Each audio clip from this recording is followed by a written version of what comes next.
a esta quinta sesión del Seminario Abierto de Política Comparada de la carrera de Ciencia Política de la Universidad de Chile. Tenemos una gran invitada hoy y dos de nuestras estudiantes de Ciencia Política, Francisca Muñoz y Valentina Soto, que la van a presentar y van a estar conversando con ella y haciéndole las preguntas. Yo simplemente quiero agradecer su participación en este seminario y también dejar a todos invitados a nuestra última sesión del Seminario Abierto de Política Comparada. Esta es la quinta sesión y la última va a ser el día 25 de septiembre, cuando vamos a estar con María Victoria Murillo de la Universidad de Columbia. Hemos tenido un excelente seminario con destacadas y destacados participantes, y esto quería contarles que es una iniciativa conjunta del Centro de Estudiantes de Ciencia Política, el CECIP, y la carrera de Ciencia Política, para difundir un poco más lo que hace la política comparada, esta subdisciplina de la ciencia política. Así que, sin más, dejo con ustedes a Valentina Soto, que va a presentar a nuestra invitada Marique Blofeld. Buenas tardes, gracias a la profesora por la introducción y gracias a los presentes que están viendo el seminario. Ahora entrevistaremos a Marique Blofeld, doctora en Ciencia Política de la Universidad de Carolina del Norte en Sheffield. Actualmente se desempeña como directora del Instituto Giga de Estudios Latinoamericanos y profesora de la Universidad de Hamburgo en Alemania. Fue catedrática de Ciencia Política y directora de Estudios de Género y Sexualidad en la Universidad de Miami, Estados Unidos. Dentro de sus áreas de estudio destacan las políticas sociales y de género a nivel latinoamericano, temas sobre los que ha publicado numerosos libros y artículos académicos. Para comenzar con la ronda de preguntas, sabemos que ha vivido en varios países de América. Sin embargo, uno de sus principales enfoques ha sido Latinoamérica. ¿A qué se debe el interés por nuestra región? Y cuando ha visitado Chile, ¿qué es lo que más le ha llamado la atención en ámbitos políticos? Bueno, primero quiero agradecer que me invitaron acá. Estoy muy honrada de poder participar con ustedes. Pero diría, bueno, cuando comencé a interesarme ya hace unos 25, casi 30 años, Dios mío, bueno, fue como una combinación realmente de la cultura, no sé, alegre, afectuosa de América Latina en general. Y también como cientista política, un poco el potencial de la región, que tenía recursos tan ricos y lo que a mí me parecían obstáculos más que nada políticos para realizar el potencial de la región de alguna manera. Entonces yo estaba muy interesada en temas de pobreza y desigualdad, y América Latina fue como una región que me atrajo por eso. Y Chile es interesante porque en general, como ustedes saben, y en comparación con los otros países latinoamericanos, tiene un sistema político que se ha caracterizado con más adherencia a las reglas del juego. Un sistema político multipartidario que, bueno, a pesar de los cambios de los últimos años, es más institucionalizado y más programático que los otros gobiernos, los otros países en la región. Bueno, con la excepción de Uruguay, pero aparte de eso, sin embargo, tienen fuertes desigualdades sociales, cementada en un sistema muy privatizado, neoliberal, y con reformas incrementales, parciales, hacia un sistema más equitativo, y que va a generar tensión democrática, que debería generar tensión democrática, y eso lo estamos viendo ahora en Chile. Entonces, eso me destaca cuando uno se mira a Chile.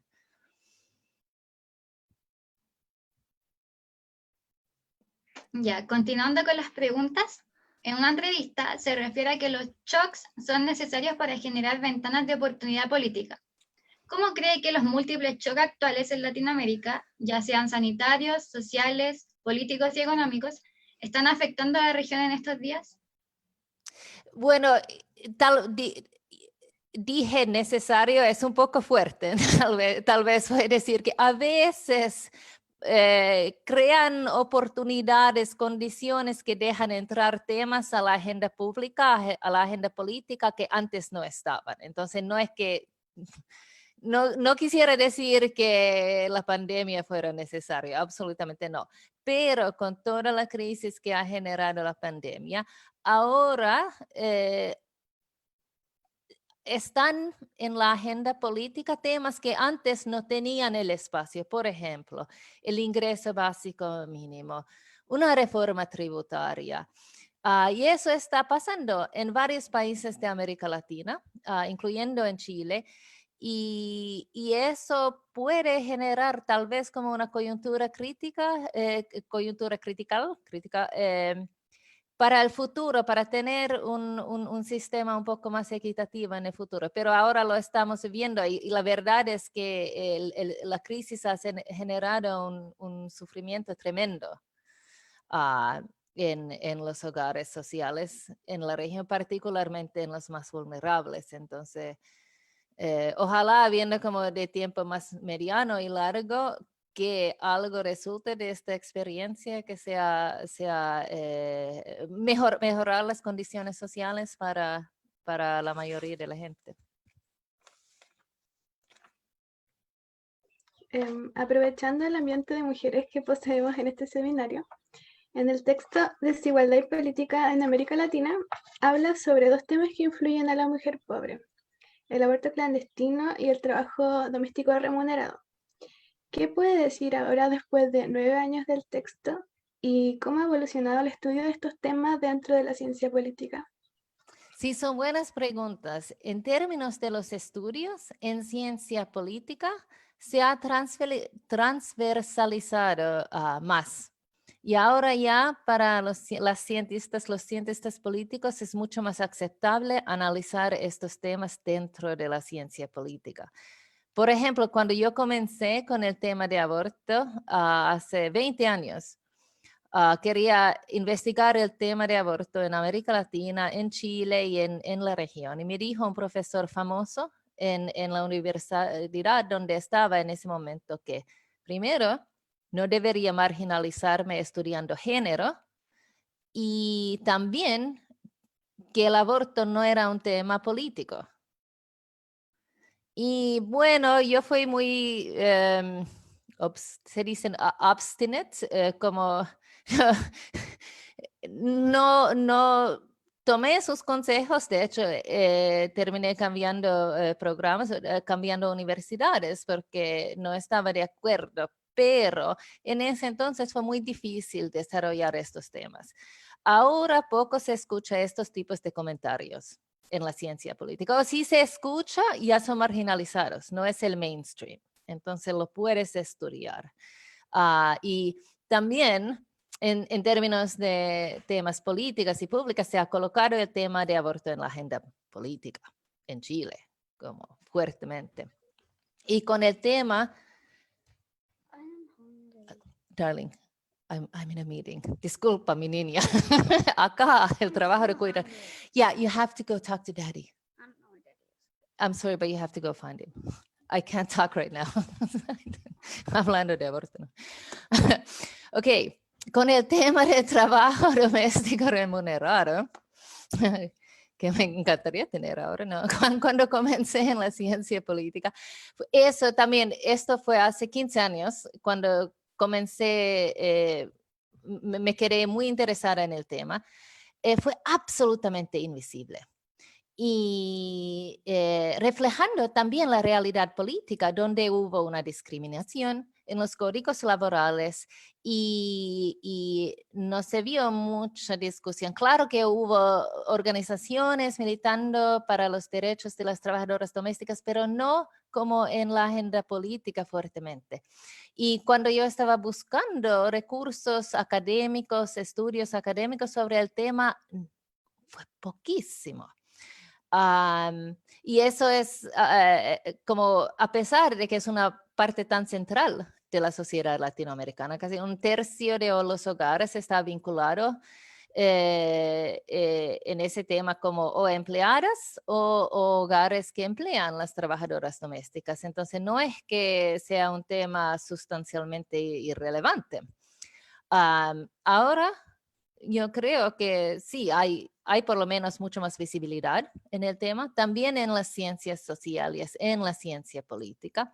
Ya veo que hay muchos estudiantes posgrado que me están conectando a mí diciendo que están trabajando este tema desde un punto de vista de ciencia política, y también se ha visto un cambio en el nivel político. Por ejemplo, en Chile, los derechos laborales ya se han igualizado.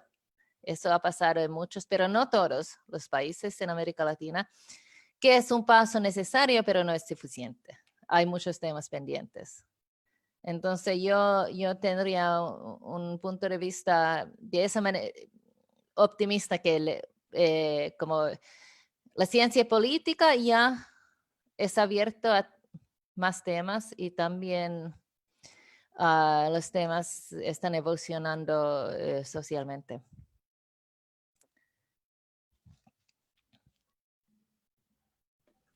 Para continuar, en uno de sus textos plantea que las élites pagan menos impuestos en América Latina que en otras regiones. Actualmente en Chile se quiere plantear un impuesto a los súper ricos. ¿Qué piensa al respecto sobre la estructura tributaria del país y cómo afecta la desigualdad al sentimiento de pertenencia a una comunidad política? Bueno, dos preguntas. Bueno, ¿qué pienso yo? Yo pienso que es absolutamente necesario tener un sistema tributario más equitativo y tener impuestos a los súper ricos. Para desarrollar un sistema más equitativo simplemente se necesitan recursos, ¿no? Además de como el sentido social, pero también simplemente se necesitan recursos. Y Chile tiene una concentración de la riqueza absurda en el nivel mundial. Y yo creo que hay que romper este círculo vicioso de las élites tomando salidas privadas en todo, en un sistema sesgado a favor de los ricos y no se preocupar del resto de la sociedad. Yo creo que hay que romper ese círculo y en ese sistema, una gran parte, pensando en la segunda parte de tu pregunta, en ese sistema una gran parte de los ciudadanos no se sienten que las reglas del juego sean justos, que les sirven a ellos y que se puedan confiar en los actores políticos. Y tiene razón, ¿no? Y para tener un sistema político con alta legitimidad, hay que tener un concepto de la ciudadanía social que significa, en mi opinión, por lo menos, primero, un piso de protección social y segundo, una igualdad real de oportunidades. Y eso genera un sentido de justicia. Y lo que yo veo es que la mayoría de los chilenos quieren un sistema social democrático tipo Suecia, ¿no?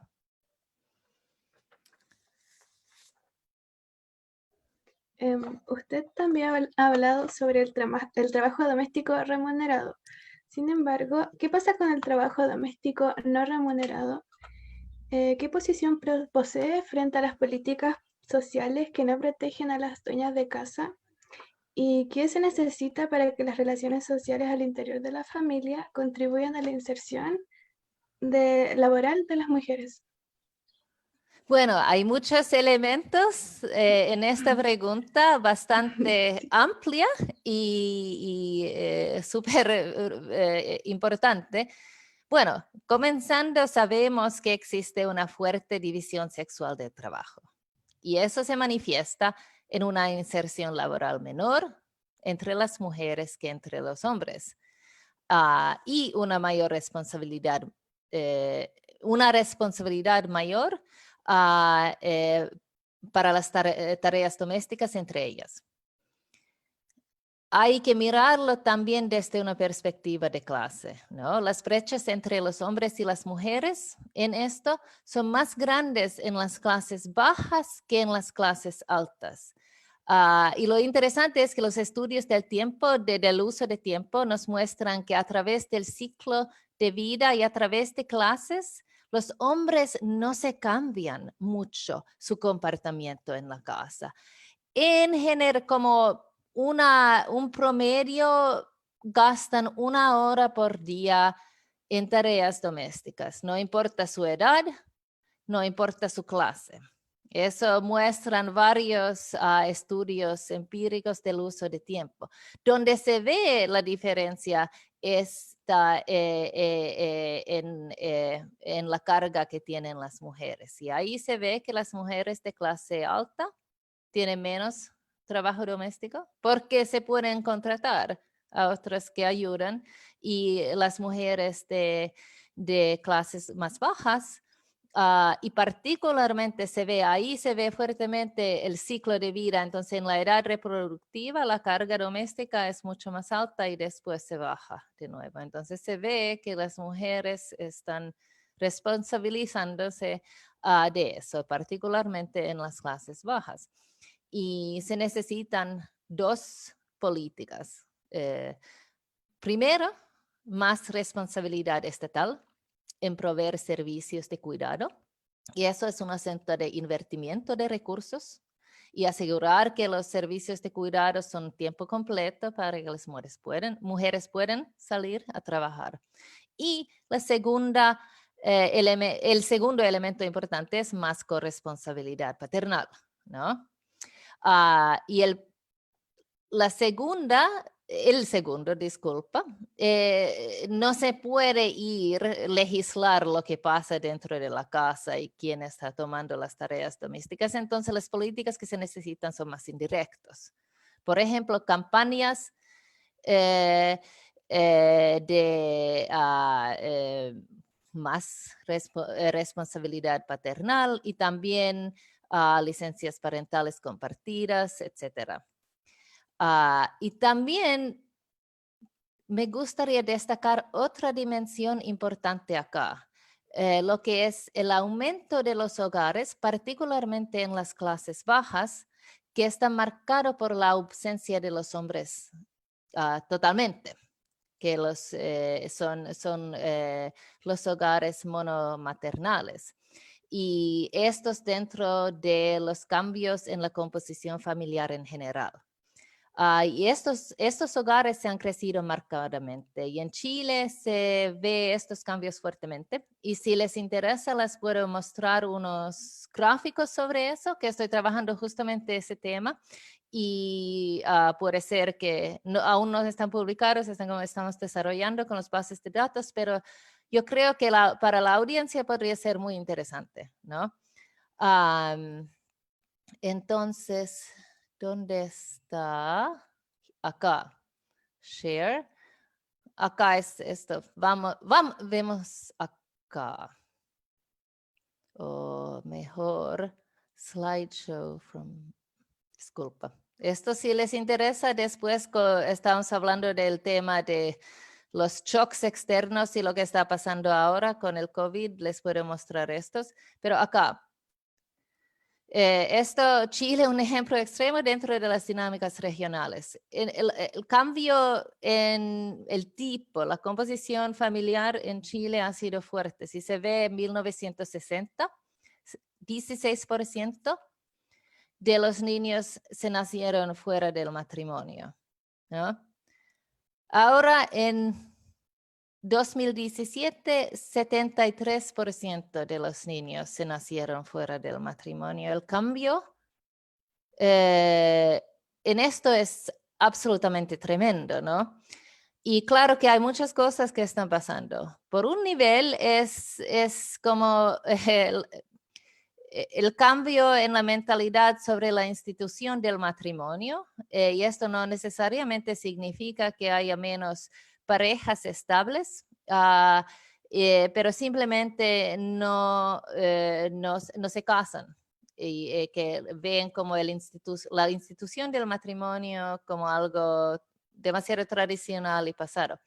Pero la otra dinámica que está pasando es una inestabilidad en la composición familiar, particularmente, y en la relación con los hijos.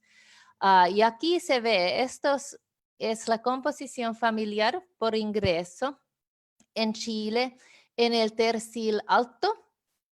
Tengo 3 PowerPoints. Primero voy a mostrar tercil alto, entonces el tercil socioeconómicamente más alto en Chile a través del tiempo, después el tercil medio y después el tercil bajo, porque estos cambios son fuertes en términos de cambios de género y la relación entre, dentro de la familia, pero también son muy marcados por clase.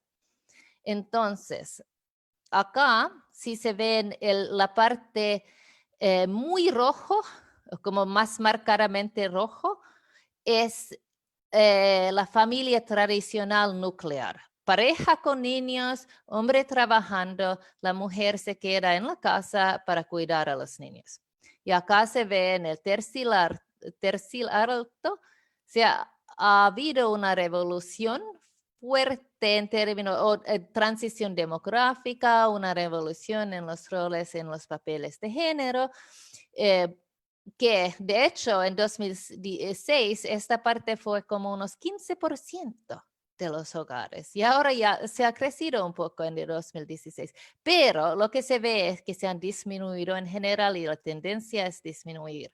Donde se ve un fuerte crecimiento, parte azul, y esto es pareja con niños, ambos trabajando, la familia moderna, digamos, ¿ok?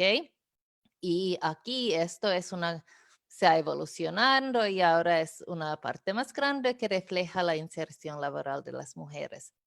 Otra tendencia fuerte es que los hogares sin niños han crecido porque las mujeres o las parejas tienen menos niños ahora y también esperan más tiempo hasta que tienen niños. Y acá se ve las dos que son gris. Uno es hogar unipersonal y otro es pareja sin niños.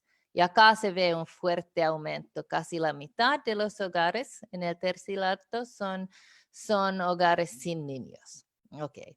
Y finalmente tenemos las madres solteras. Y acá se ve que se ha crecido, pero diría que menos que 20% de la composición familiar en el tercer alto. Okay. Y los otros son grupos más pequeños, pero están incluidos ahí. Acá se ve en el tercer medio. Y acá si vemos la pareja, la familia tradicional,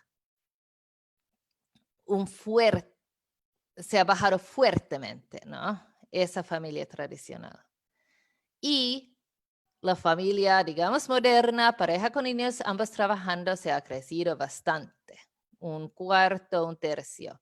También los hogares sin niños se han crecido, pero donde se ve un aumento muy significativo está en los hogares monomaternales, ¿no?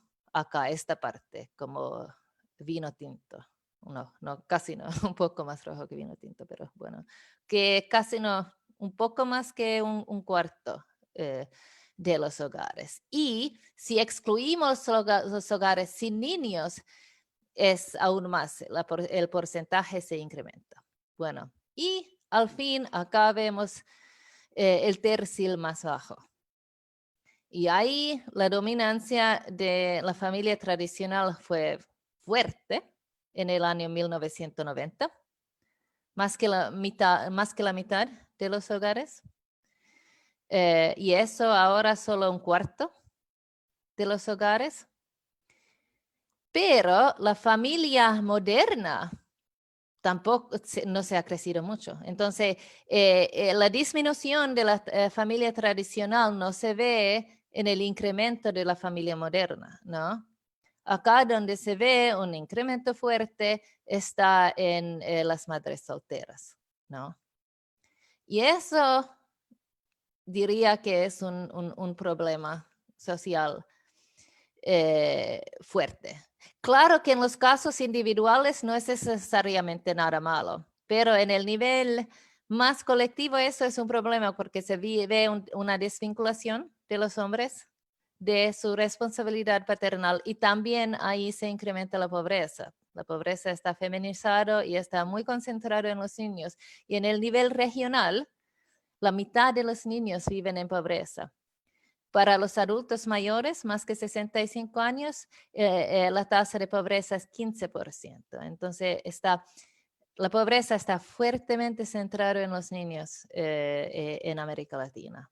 Y eso también tiene que ver con el hecho de que estos hogares, la responsabilidad para proveer y cuidar está en las manos de las madres. Y a veces tienen ayuda, familias extensas, pero muchas veces los hombres no están ahí. Los datos que tenemos, que no son muy suficientes, pero igual tenemos algo, muestran que los padres que ya no viven con sus niños, las tasas de pagamiento ¿cómo se dicen? Ahora se me desapareció el nombre, child support. Pero Pensión alimenticia. claro, pensión alimenticia es que las tasas no son muy altas y falta mucho, ¿no? Bueno, entonces, en eso, y también les muestro otra acá, y este gráfico no es Chile, pero el fenómeno es igual en Chile. Y esto es la tasa de participación laboral entre madres con niños pequeños por quintiles. Y acá se ve que en el quintil 1 de los más pobres, tienen una tasa de participación laboral muy baja. Y hay una fuerte diferencia también entre los hombres y las mujeres en la clase baja, pero en la clase alta, en el quintil más alto, la diferencia en la participación laboral entre las mujeres y los hombres es realmente pequeño. Existe, pero es muy pequeño. Y esto, bueno, tiene muchas implicaciones, pero uno de eso es la concentración de la pobreza en las madres de la clase baja y sus niños. Bueno, volviendo al tema de valorizar las dueñas de casa, ¿ok? Porque comentaron sobre eso. Quería dar esta información o los datos porque yo estaba hablando sobre dos políticas importantes. Uno es los servicios de cuidado. Otro es como campañas de más corresponsabilidad paternal. Y ahí también pondría campañas de responsabilidad paternal para los hombres que no están en el hogar, ¿no? Entonces, por ejemplo, el reconocimiento legal de sus niños, que es un problema en muchos países de América Latina, que los padres simplemente ni están en los registros de nacimiento. Y después todo lo que tiene que ver con pensiones alimenticias y también tener y seguir en contacto con sus niños. Ok, eso. Pero el tercer parte que no está tan focalizado necesariamente o no está tratando de cambiar la división sexual de trabajo, pero es una parte importante del trabajo de cuidado y cuidado no remunerado. Son las políticas que de alguna manera reconocen el trabajo no remunerado. Y, por ejemplo, en los países europeos tienen transferencias monetarias universales para todos los niños. Entonces, por ejemplo, tener transferencias monetarias a todos los dependientes, particularmente, por ejemplo, un grupo grande de eso son los niños, ¿no? Y, por ejemplo, acá en Alemania, yo recibo cada mes un monto del Estado por mis 2 niños y esos son universales. En América Latina, existen esas transferencias en casi todos los países, creo, pero están muy focalizados en los extremadamente pobres y son en montos muy pequeños. Por ejemplo, el subsidio único familiar en Chile, 15 lucas por mes, que es muy poco, ¿no? Ahora hay el ingreso familiar de emergencia, pero en general eso es poquísimo, ¿no? Y una vía para una política del Estado para valorizar monetariamente más ese trabajo no remunerado sería incrementar la cobertura de estos tipos de transferencias monetarias y también aumentar la suficiencia de ellas mismas. Y eso también sería bueno porque invertir en la niñez, yo creo que es una tarea, un desafío, uno de los desafíos más importantes en la política social que pueden tener los gobiernos. particularmente solamente mirando las tasas de pobreza. Entonces, eso sería una manera de valorizar lo que hacen dentro de la casa y aumentar el bienestar familiar. No necesariamente incide o no está tratando de cambiar la división sexual de trabajo, pero también es parte importante de valorizar lo que pasa en la casa y el bienestar familiar. Y particularmente en los hogares monomaternales o monoparentales. Para continuar con la otra pregunta, es como relata en el texto Desigualdad y Política en América Latina sobre el aborto legal en la región. ¿Cómo cree que influye la distancia social que plantea en la conciencia de las élites, donde la mayoría se reconoce pro vida, pero acude a medios privados al ponerse en esa situación? Yo creo que es el sentimiento, la idea que unas reglas son para mí y para mi círculo social y las otras para los demás, ¿no? Y yo creo que la distancia social aumenta ese sentimiento y no se entiende la realidad donde viven los con menos recursos y los obstáculos que enfrentan ellos y ellas. Yo creo que es una combinación de indiferencia e ignorancia, ¿no? Y les doy un ejemplo. Hace 20 años ya que yo entrevisté a un legislador del Partido Socialista en Chile y le pregunté sobre el tema de las tasas altas de los abortos clandestinos y al mismo tiempo la prohibición total del aborto en el país, que es como hubo una realidad social y en otro nivel una situación legal que no estaba reflejado en la realidad social, ¿no? Y me dijo, acá no hay movimiento feminista, como hubo en Italia en los años 70, y no hay presión para el cambio, que en el año 2000 era cierto, que el movimiento feminista no tenía mucho apoyo en ese tema. Pero después me dijo, acá también ya se ha resuelto el tema, que no hay necesidad de cambiarlo porque todos se conocen un médico. Y esto no era la realidad en muchos de sus bases sociales más pobres. Él era del Partido Socialista, no era de la UDI, ¿no? Y esto me destacó ese mucho porque se mostró la distancia social de sus bases mismos. Él estaba ahí con un discurso pro pobres, para el pueblo, pero dijo que todos conocen un médico. Y en estos temas, los movimientos sociales sí son absolutamente necesarios. Y ahora se ve el papel de los movimientos feministas en colocar los temas de la violencia de género y los derechos reproductivos en la conciencia pública y la agenda política en América Latina y mucho en Chile en los últimos años. Y lo que se destaca también, lo que yo veo es el protagonismo de las mujeres jóvenes y también hombres, hay hombres también y eso es muy importante.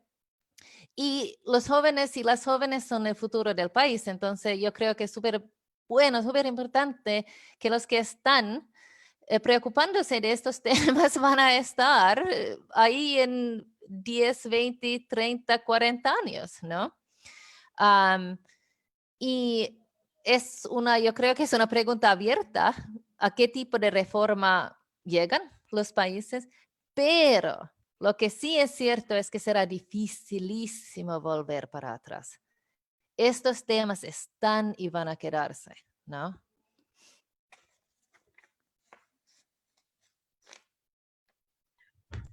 Para continuar, en el 2019 Chile vivió un estallido social que levantó diversas demandas en todo el país. Y como parte de las demandas feministas, se hizo conocida a nivel mundial la performance de las tesis. ¿Cuál sería un aporte que como estudiantes de ciencia política podemos hacer para intervenir en temas de equidad de género? Sí, es una muy buena pregunta. Primero quiero decir, yo tenía el honor de participar en un evento con las tesis justo como 3 días antes del lockdown total en marzo. Al inicio de marzo en Estocolmo, yo fue la perspectiva académica y las tesis eran las tesis. Y hubo 300 personas en la audiencia, ni uno de ellos estaba ahí para escuchar la perspectiva académica. Pero fue una experiencia absolutamente fantástica y yo estas las 4 mujeres son absolutamente geniales, son realmente, me impresionaron mucho.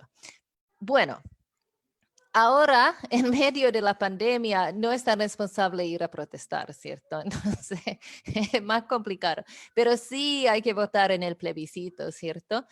Y sí se puede hablar sobre estos temas con sus círculos sociales, con sus círculos familiares, a través de diferentes medios de comunicación. Y ahí, como son estudiantes de ciencias políticas, en base de lo que ustedes están aprendiendo acá, ¿no? Y sobre la evidencia empírica, estudiar los temas bien para poder incidir en los debates en una manera convincente, ¿no? Y con datos y mostrar que, mira, los datos dicen que bla, bla, que por ejemplo, prohibir el aborto no disminuye la tasa de aborto, etcétera, etcétera, ¿no? Y claro que tal vez no te quieren escuchar y esto está como fuera del control de ustedes, está en sus manos, ¿no? Si quieren escucharte o no.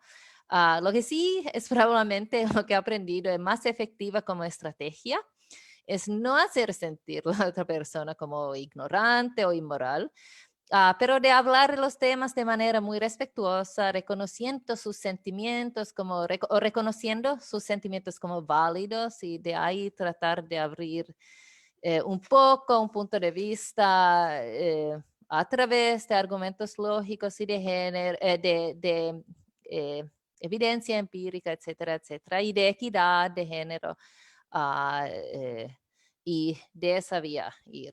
Pero claro que ahora, por ejemplo, tipo de movimientos sociales que estaban pasando hace exactamente 6 meses, hay una pausa, no lo podemos hacer. Pero ustedes tienen el plebiscito ahora. Ya, cerrando ahora la ronda de preguntas, ¿tiene algún consejo para quienes estamos iniciando nuestra formación en la ciencia política? Bueno, tener una vista muy amplia de todo lo que puede ser en el mundo político y de nivel muy práctico al mismo tiempo. Y eso, si yo podría ir y hacer mi carrera de nuevo, como iniciando pregrado, también tener una vista amplia sobre su propio desarrollo académico y tomar por ejemplo, a mí, yo ahora estoy, ¿qué es? I regret. Lamento, me arrepiento. Lamento no haber tomado más cursos de economía, que en ese momento no me interesaba, etcétera, pero si quieren formarse para ser cientistas políticas muy buenas, tener el conocimiento económico también y también tomar los cursos metodológicos. En mi pregrado ni me lo ofrecieron.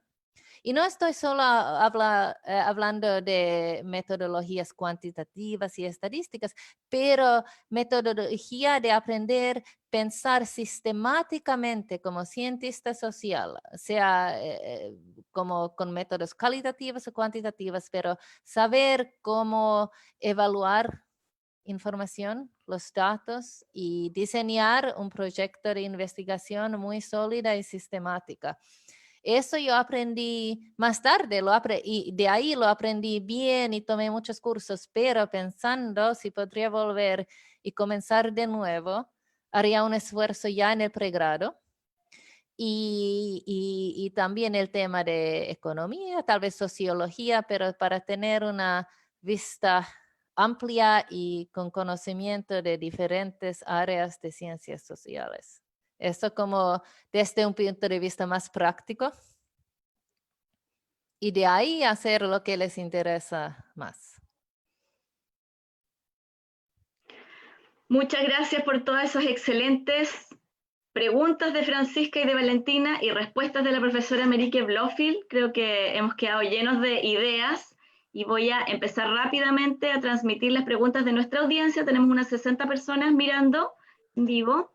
Y Pablo Borges dice, una pregunta para la profesora Marieke. Hace algunos días, en nuestro país, dos figuras de la derecha conservadora se autodeclararon como socialdemócratas, Joaquín Lavín y Juan Sutil, presidente del gremio de los empresarios. Hoy tenemos una izquierda y una centroizquierda que parece rehuir del concepto de socialdemocracia frente a una reivindicación de derechos sociales universales que se hicieron necesarios frente a un Estado ausente que se hizo evidente tanto en el estallido como en la pandemia. Mi pregunta, ¿es necesario disputar el concepto de socialdemocracia para quienes defienden un estado de bienestar?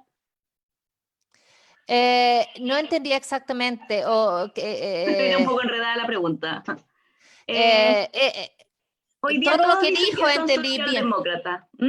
¿Y qué es socialdemocracia? Yo diría que probablemente lo más importante para avanzar no es quedar en conflictos semánticos de quién es socialdemócrata o qué significa, más que nada ver si la gente de la derecha está de acuerdo con seguir con una plataforma más socialmente equitativa. Yo vengo de un país que autoidentifica como socialdemócrata, Finlandia, y yo tengo, como yo estoy enseñando siempre los principios de socialdemocracia, los partidos, lo que están buscando, entonces podría ver si a mí me parece que la agenda de esta gente de derecha coincide en esa definición. Pero lo que yo veo tal vez es muy bueno, es que están de acuerdo con la importancia de socialdemocracia. No sé lo que ellos están proponiendo.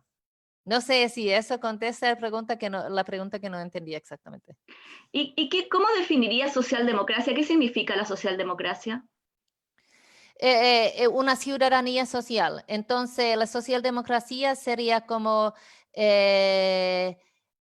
asegurar la igualdad de oportunidades y disminuir la desigualdad de los resultados, que no es eliminar la desigualdad de los resultados, pero disminuir para tener un piso social de una ciudadanía social básica, digna, en que una persona puede vivir una vida digna y participar en la sociedad y en la política de manera digna. Jorge Sandoval pregunta, ¿conoce mecanismos que contribuyan a disminuir la desigualdad económica aparte de, o que no sean mayores impuestos progresivos?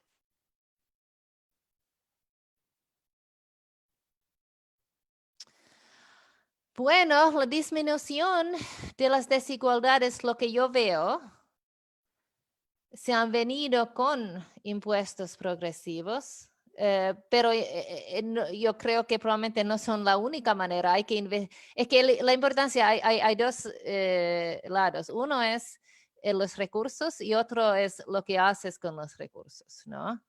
Y tal vez se podría imaginar, por ejemplo, bueno, Noruega tiene impuestos muy progresivos, pero también tiene recursos naturales que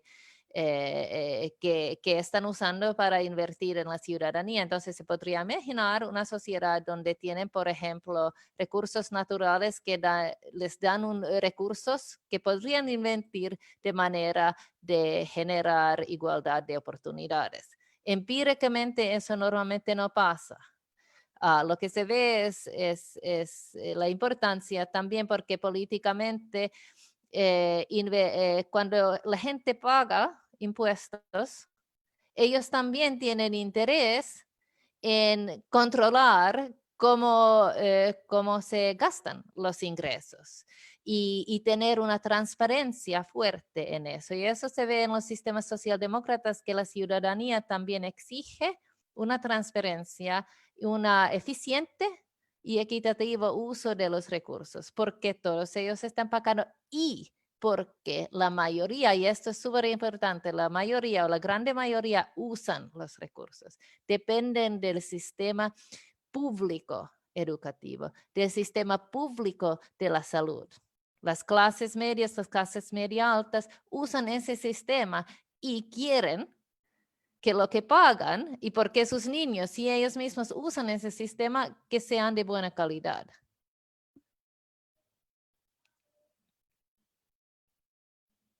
Pero de algún lugar tienen que llegar los recursos. Podría ser de Marzo, de cualquier, Mars, no sé si, no, disculpa Mars, de otro planeta, podrían venir de un otro planeta, pero también normalmente cuando tienes impuestos progresivos, eso genera como un ambiente político donde hay presión política y social gastar los recursos bien. Entonces, está como en los dos aspectos. Rocío Maldonado dice, profesora, en un paper usted señala que es esencial un gobierno de izquierda y un movimiento feminista con solidaridad interclase para lograr avances en políticas de aborto. En el caso de Chile, ¿cree que la nueva fuerza del movimiento feminista es capaz de superar la falta de un gobierno de izquierda, pensando que el feminismo en Chile ha aumentado mucho desde el 2018 y se puso fin al sistema binominal? Mira, podría ser, porque esta conclusión fue empírica. Entonces, en todos, simplemente mirando que en los países, o particularmente en los países católicos, donde hay una fuerte oposición a la legalización de abortos, se necesita un movimiento feminista fuerte y un gobierno de izquierda. Eso fue una observación empírica. Podría ser, pero imagino que se necesitarían un movimiento feminista bastante fuerte, porque imagino que en la constelación del nivel político en Chile haya mucha oposición de centro derecha y los partidos con bases religiosas, por ejemplo, de la democracia cristiana. Por ejemplo, en Argentina fue muy, muy cerca a aprobar el aborto hace 2 años. Pero no lo lograron. Probablemente en los próximos años seguro que lo van a tratar de aprobar de nuevo. Pero tal vez una parte de ese problema fue que no fue una amplia mayoría de izquierda y mayoría secular.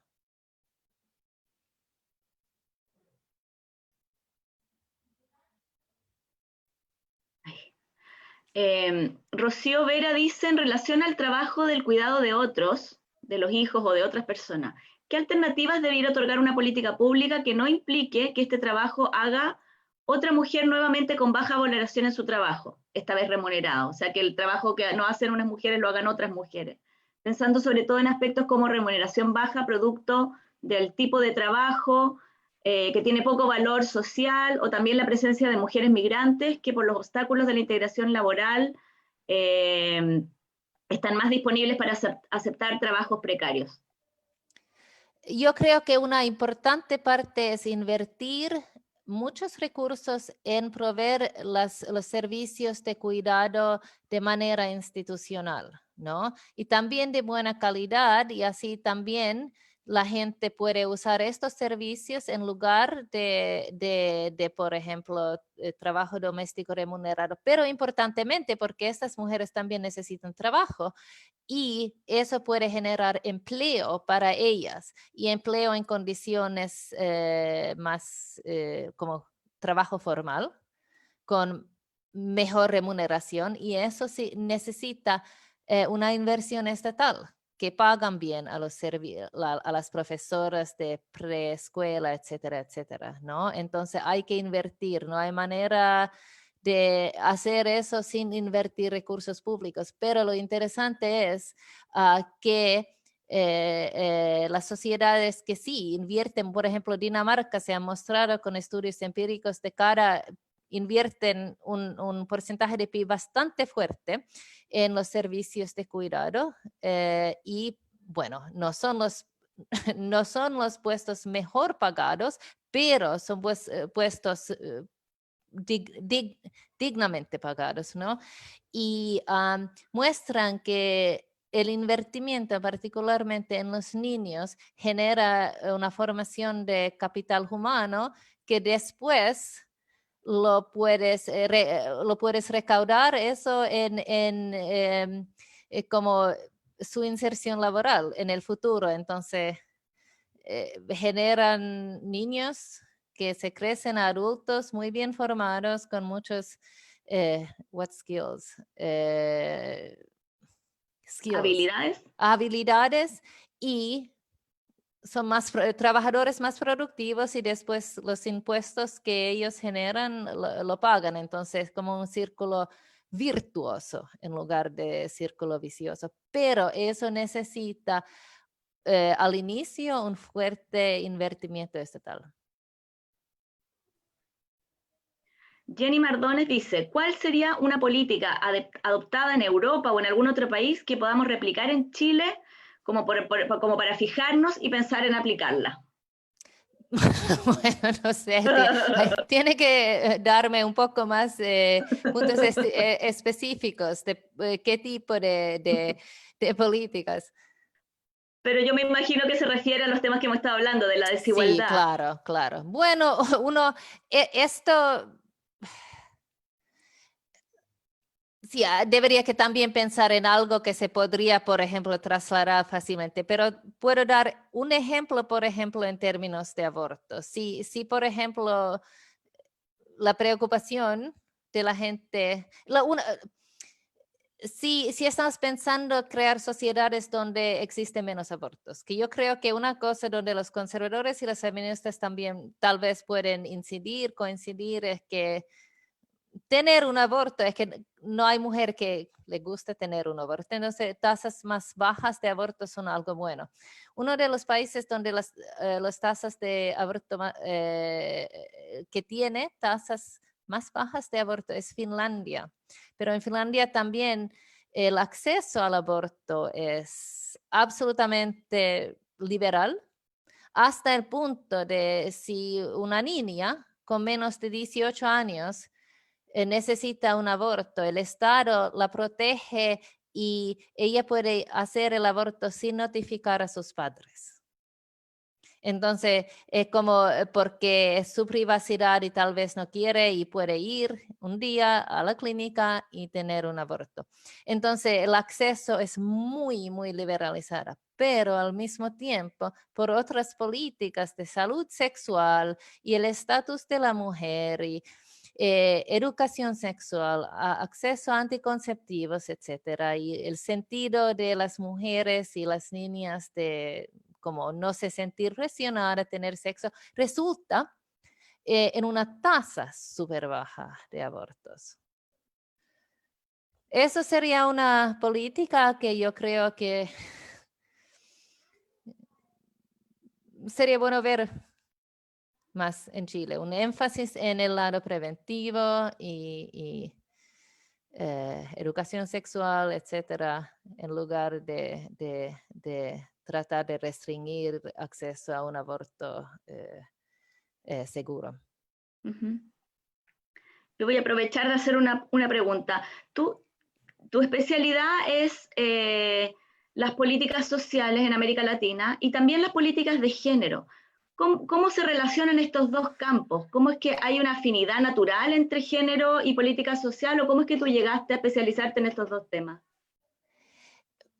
Son temas separados porque hay muchos temas de género que no son necesariamente política social. Yo creo que, y también alguien podría decir que trabajarte o investigar temas de trabajo doméstico remunerado es política laboral más que social. Por ejemplo, uno podría argumentar eso, pero yo creo que la política social es que a mí me interesa mucho, soy un poco más, no voy a los temas desde un punto de vista teórico, más de un punto de vista mirando la realidad social, y lo que me ha animado a mí mucho son los temas que más afectan a las mujeres y más afectan a las mujeres pobres. Entonces, por ejemplo, el tema de aborto clandestino, el tema de trabajo doméstico remunerado, son temas que yo vi son invisibilizados socialmente y como hay un resultado que lo encontré que es injusto socialmente, entonces tenía como ese punto de vista normativa, aunque importante cuando uno es cientista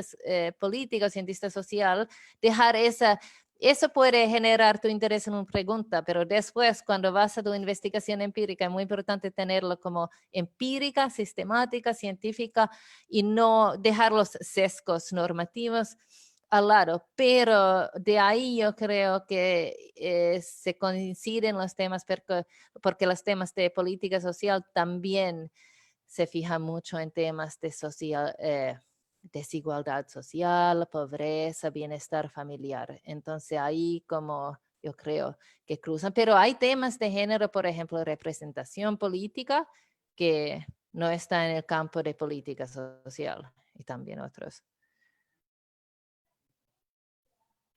Walter Waite pregunta, ¿qué consejos podríamos seguir para llegar a ese nivel de comprensión que tiene Finlandia? Comprensión me imagino que querrá decir inclusión. Comenzar con políticas más equitativas, porque lo que más diferencia de Finlandia y Chile son un poco parecidos, porque la cultura en Finlandia, los chilenos, por ejemplo, son más reservados que los otros países en América Latina. Los finlandeses somos lo mismo, es como más hay mucha, yo veo que hay unas similaridades, pero la gran diferencia realmente son las desigualdades sociales, ¿no? Y se puede, ahora Chile está en un momento crítico, de una coyuntura súper interesante crítico con el plebiscito que viene, ojalá una nueva constitución donde se puede construir una sociedad un poco diferente. Y también desde un punto de vista de, por ejemplo, los ricos, yo creo que los ricos en Finlandia viven bien también. Es que si pagas más impuestos no significa que vives mejor bien o vives mal. Vives bien porque también estás viviendo en una sociedad que es más inclusiva, donde la gente es más... y donde no existen las externalidades, por ejemplo, más crimen, etcétera, porque tienen como una ciudadanía social. Entonces también yo creo que sí, es un proyecto de convencer a los ricos que pagar impuestos no es el fin del mundo y que sí, las tasas de happiness no es exactamente alegría, que es como de bienestar, felicidad en Finlandia son altos y también entre los ricos que pagan muchos impuestos. Bueno, estamos casi en la hora, pero te quiero hacer una última pregunta, justamente en relación con el proceso constituyente en que está Chile y el tema de la demanda redistributiva que está asociada al estallido y al proceso constituyente. Hay personas que piensan que no se puede construir un estado de bienestar por el nivel económico, el nivel de desarrollo que tiene Chile, hasta que Chile sea un país mucho más rico, y tienen temor de que conceder más derechos sociales a través de la Constitución y establecer un Estado social de derecho podría llevar a la quiebra del Estado, a que el Estado simplemente no le dé los recursos para responder a esas necesidades. ¿Es realista ese temor? Yo creo que, y eso es, yo entiendo la pregunta y es una pregunta válida. Yo creo que el asunto es cómo se gasta el dinero. Eso es el asunto. Hay que invertir en cosas que mejoran la productividad también. Y eso también, hasta los servicios de cuidado en los niños y la educación y todo eso, la infraestructura.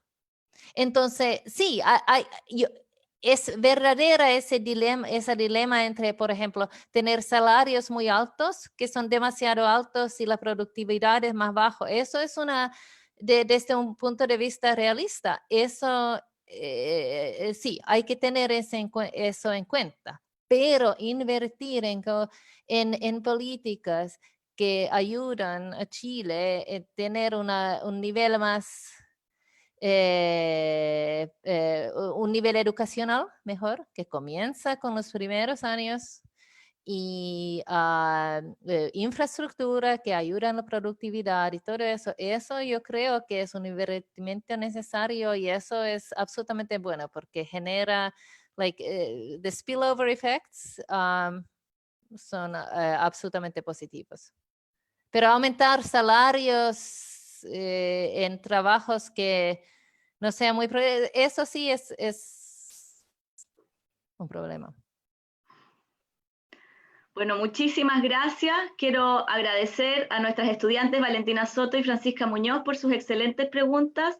Quiero agradecerle al equipo de comunicaciones, a Mauricio Polanco y a Alexis Marchand, que estuvieron detrás de la transmisión, el afiche, y sobre todo quiero agradecerle a la profesora Merique Blofield, que se tomó muy gentilmente todo este rato, que le está quitando a su familia y a su trabajo, para conversar, y a su hija en particular, para conversar con nosotros y para compartir estas interesantes reflexiones que creo que son muy relevantes en el proceso que estamos viviendo. Así que muchísimas gracias. Y gracias a ustedes y Valentina y Francisca por tus preguntas súper interesantes, y Claudia y Mauricio y todo el equipo. Estoy muy honrada en poder haber participado con ustedes. Muchísimas gracias. Personalmente, face to face. Chao.